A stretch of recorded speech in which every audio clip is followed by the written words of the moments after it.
I plummeted down through that weird sky towards a great turbulent ocean that roared and swelled, a ferocious sea that offered no hope of survival.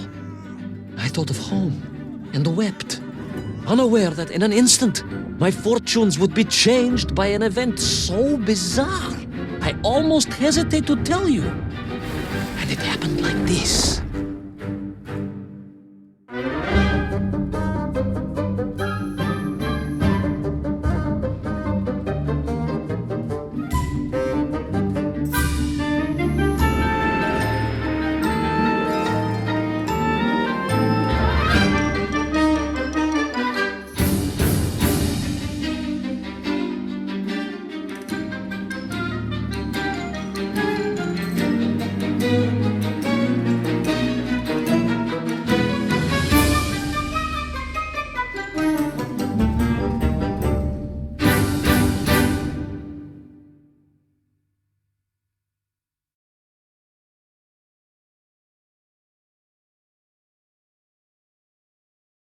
A giant whale? It was huge, General. You were swallowed by a giant whale. Yes, General. You look remarkably well for a man who was swallowed by a whale. I am blessed with a strong constitution, General.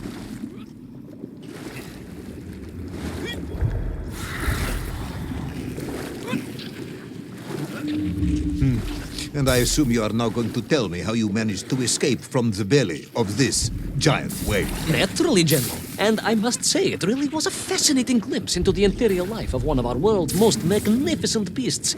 I consider myself a wiser man after this experience.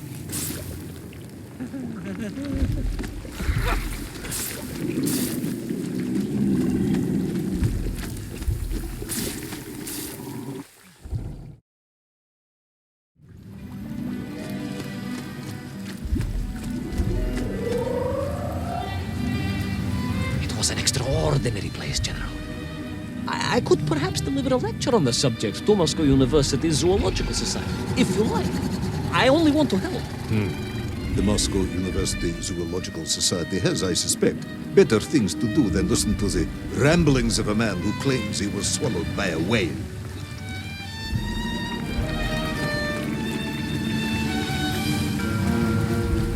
It is a shame, General. People can be so closed-minded. I, on the other hand, have little choice but to hear you out. For your own sake, Ivan Ivanovich, I must urge you to be brief. Absolutely, General. I will tell you directly of my miraculous escape from the belly of the whale. You simply won't believe what happened next. That is becoming a dangerously overused phrase, comrade.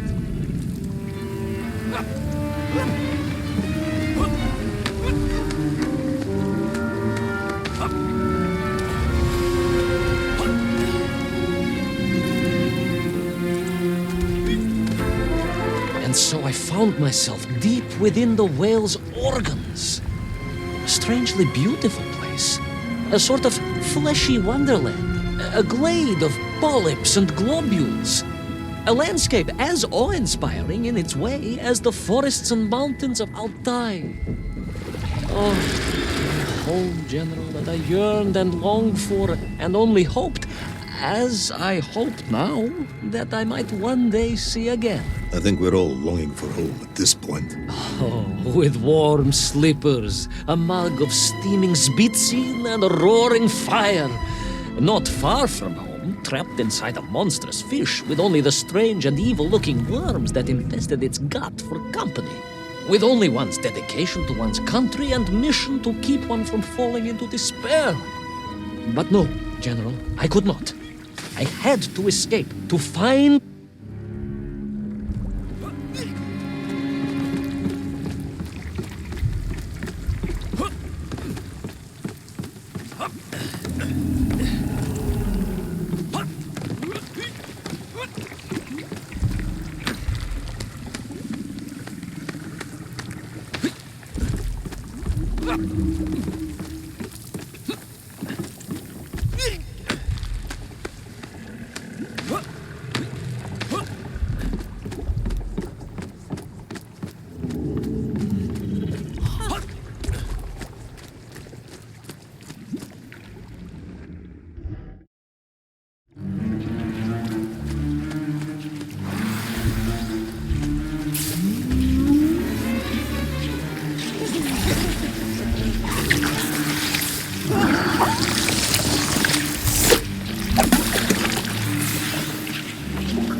inside the whale. Oh, they were horrid things, those worms, General.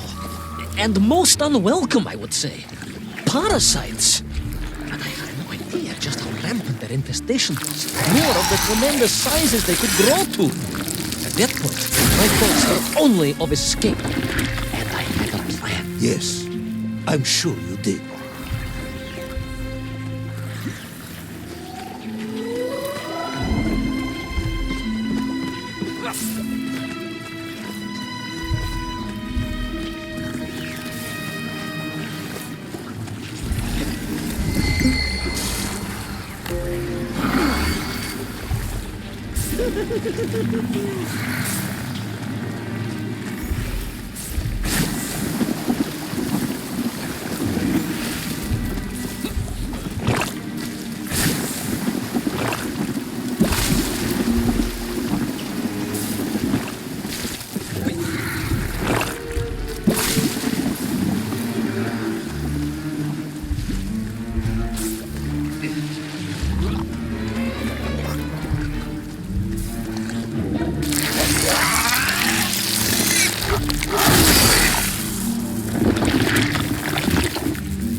These worms, they made your Nivirayadni whale sick.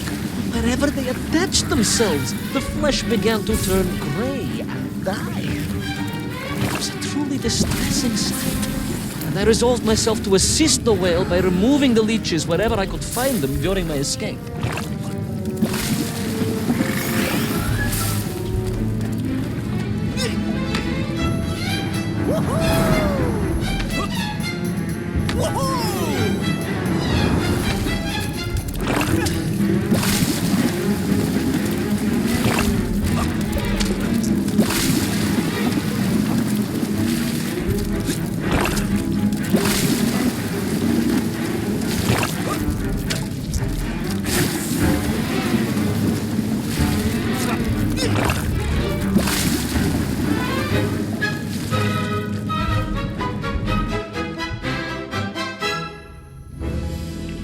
In my mind, it was a simple plan, General. I would climb up through the whale's throat into its mouth, then wait until it opened it to feed and swim out. Ah, yes. Brilliant, Ivan Ivanovich. Only one or two minor flaws with it. For example, did it not occur to you that the whale will likely be deep underwater when it ate? Вы правы, General, but I am a strong swimmer. As a child, my parents would take us to holiday near Irkutsk, where we took constitutionals in the waters of Lake Baikal. In fact, my mother often called me her маленький морской котик.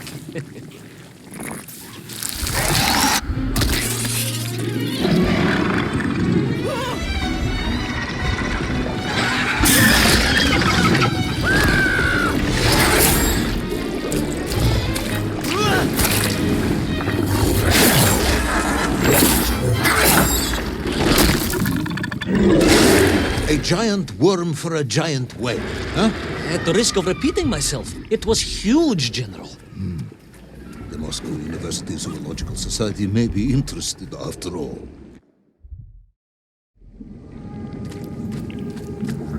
Let us take a moment, Ivan Ivanovich. Your ridiculous plan to escape through the mouth of the whale failing, you would now have me believe you had embarked on some misguided crusade to free it of the worm infestation. To what end, exactly? When one suffers, we all suffer, General.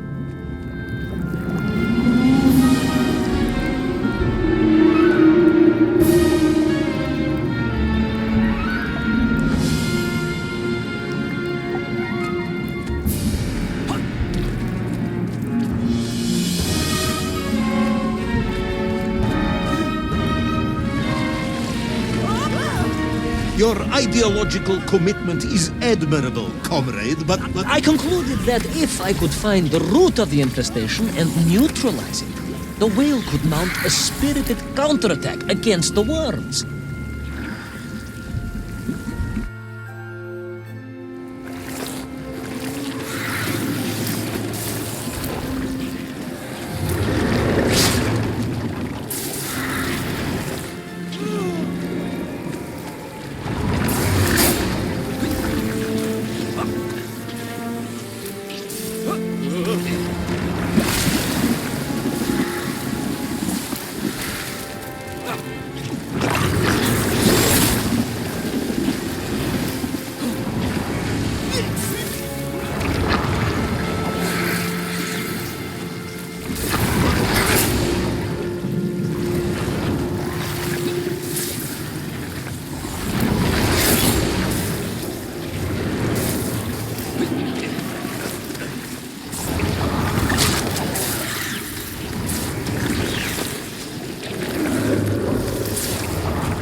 And then, victorious, the whale would surface to expel the remaining poisonous muck and slime from its body.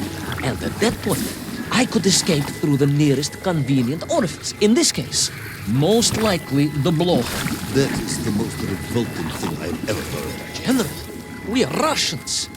We have withstood the sheer force of nature and history and emerged triumphant. Expedition through the nasal sphincter of a gargantuan whale is nothing to us.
I suppose you would have me believe that the whale was grateful to you.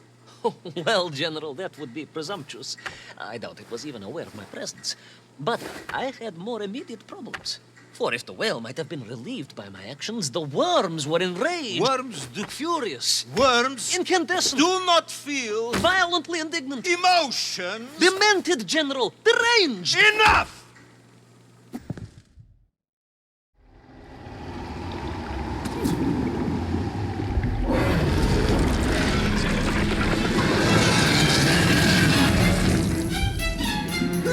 Where is little Orpheus? Where is my bomb? Unless you are trying to tell me the whale smoked that as well. No, it did not, General. That would be absurd. No, Ivan Ivanovich, you are absurd. Your story is absurd. This whole ridiculous fairy tale is absurd.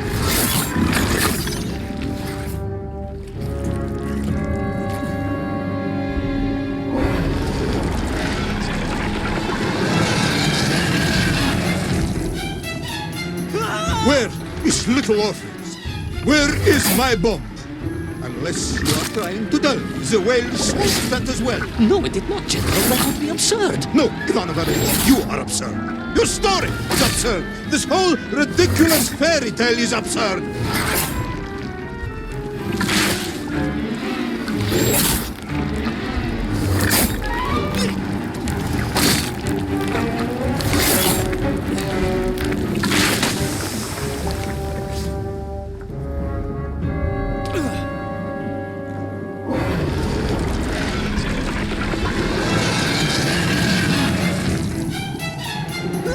Where is little Orpheus?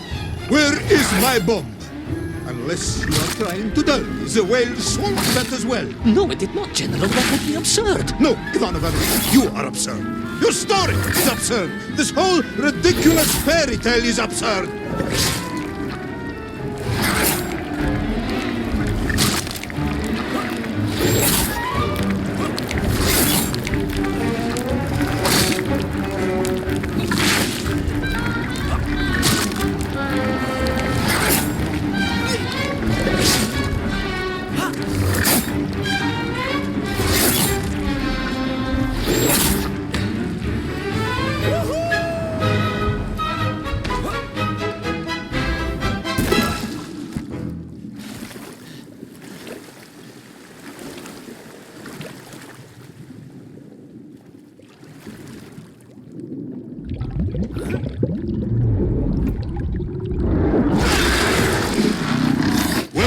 Brave yet foolhardy hero escape the furious worm? Will he be doomed to spend his days trapped in the innards of a bad-tempered cetacean? Where is the whale swimming to in such a rush, and what will it do when it gets there? Is the general about to lose his temper and order the cosmonaut shot? All of these questions and more must surely be answered in the next exciting episode of Little Orpheus!